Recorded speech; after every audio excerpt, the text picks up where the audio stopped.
warahmatullahi wabarakatuh. Shalom, Om Swastiastu, Namo Buddhaya, dan salam kebajikan.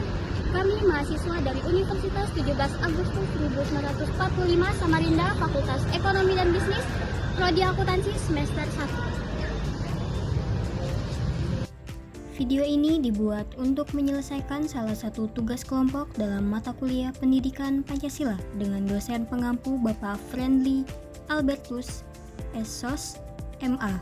Kami terdiri dari 5 anggota kelompok yang masing-masing bekerja sama dalam memenuhi tugas dengan judul materi Demokrasi Pancasila.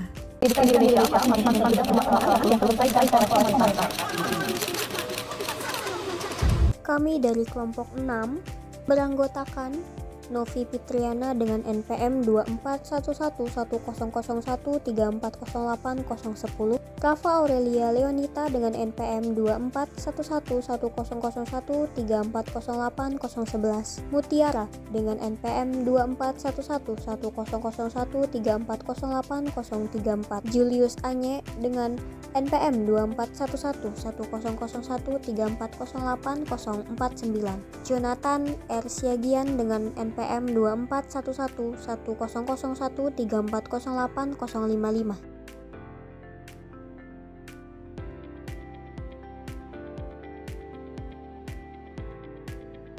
Pengertian demokrasi Pancasila. Demokrasi Pancasila adalah sistem pemerintahan yang berlandaskan nilai-nilai Pancasila sebagai dasar negara Indonesia. Dalam sistem ini, demokrasi dijalankan dari rakyat, oleh rakyat, dan untuk rakyat, dengan mengutamakan prinsip-prinsip serta pedoman hidup yang terkandung dalam Pancasila. Prinsip demokrasi Pancasila itu terdiri dari 5. Yang pertama itu melindungi dan menjunjung tinggi hak asasi manusia. Dan yang kedua itu setiap keputusan yang diambil berdasarkan hasil musyawarah. Yang ketiga, adanya badan peradilan yang merdeka dalam artian terlepas dari pengaruh kekuasaan, pemerintah, dan kekuasaan lembaga lainnya. Yang keempat, memiliki partai-partai politik dan organisasi sosial politik karena lembaga-lembaga tersebut sebagai tempat masyarakat menyalurkan aspirasinya. Dan yang terakhir itu adanya pelaksanaan pemilihan. Jadi ada 3 asas dalam demokrasi. Yang pertama itu ada asas kerakyatan. Asas kerakyatan adalah asas yang mendasari kesadaran kecintaan terhadap rakyat. Juga memiliki jiwa kerakyatan, baik berupa nasib ataupun cita-cita.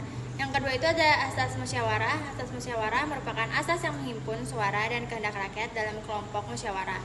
Hal tersebut dilakukan untuk menyatukan berbagai pendapat demi mencapai kesepakatan bersama yang dilandasi rasa kasih sayang, pengorbanan, juga kebahagiaan seluruh anggota. Yang ketiga itu ada asas penjamin HAM.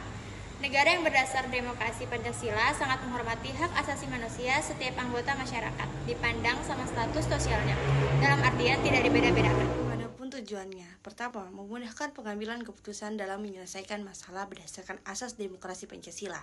Yang kedua, mengarahkan kegiatan pemerintahan sesuai dengan landasan negara. Yang ketiga, menjaminkan tanggung jawab pemerintahan terhadap tugasnya dan kepada rakyat.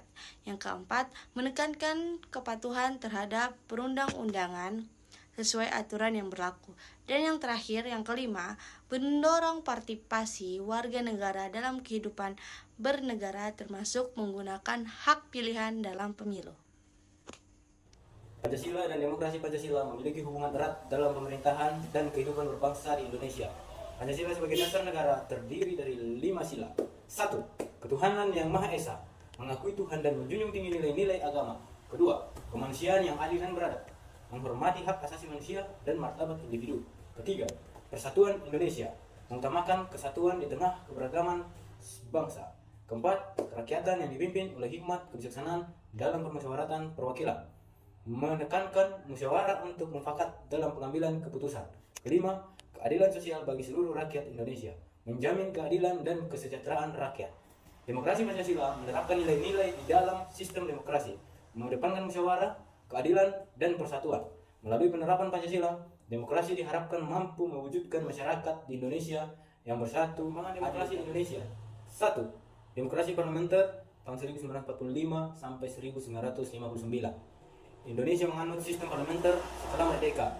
Kabinet pertama dipimpin oleh Sultan Syahrir pada 3 November 1945. Ketidakstabilan politik membuat Presiden Soekarno mengeluarkan dekret Presiden 5 Juli 1959 mengakhiri fase ini. Kedua, demokrasi terpimpin tahun 1959 sampai 1965. Setelah dekret Presiden, Undang-Undang 1945 diberlakukan kembali. dengan Presiden Soekarno memegang kekuasaan besar, termasuk membubarkan DPR tahun 1960. Periode ini berakhir akibat peristiwa G30 SPKI pada 1965 yang mengubah struktur kekuasaan. 3. Demokrasi Pancasila atau Orde Baru tahun 1966 sampai 1998. Setelah Soekarno jatuh, Soeharto memimpin dengan demokrasi Pancasila. Periode ini ditandai oleh otoritarianisme, korupsi, dan pengekangan kebebasan politik. 4. Demokrasi reformasi tahun 1998 sampai sekarang. Dimulai setelah Soeharto mundur pada tahun 1998 dengan pemilu bebas, kebebasan pers, dan desentralisasi kekuasaan.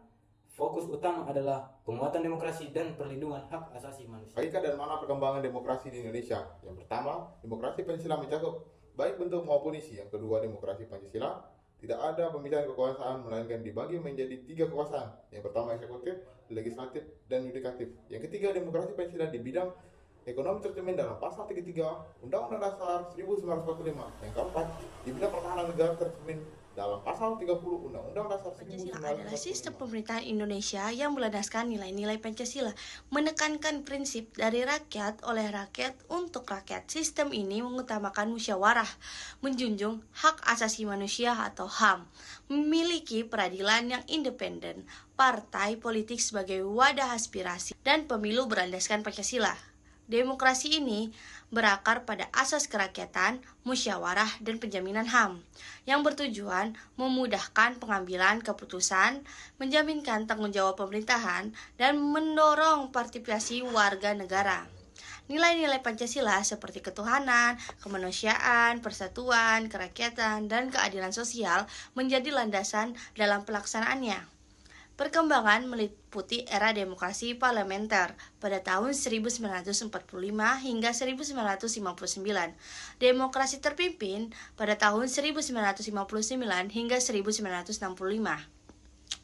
Demokrasi Pancasila Orde Baru pada tahun 1966 hingga 1998 yang penuh otoritarisme hingga demokrasi reformasi pada tahun 1998 hingga sekarang yang lebih terbuka dengan kebebasan pers, pemilu langsung, dan perlindungan HAM. Pasca reformasi, demokrasi di Indonesia terus berkembang dengan pemilu yang lebih adil, hak warga negara yang lebih terjamin, dan rotasi kekuasaan untuk meningkatkan partisipasi politik. Demokrasi Pancasila berupaya menciptakan masyarakat yang adil, sejahtera, dan menjunjung tinggi nilai persatuan dalam keberagaman.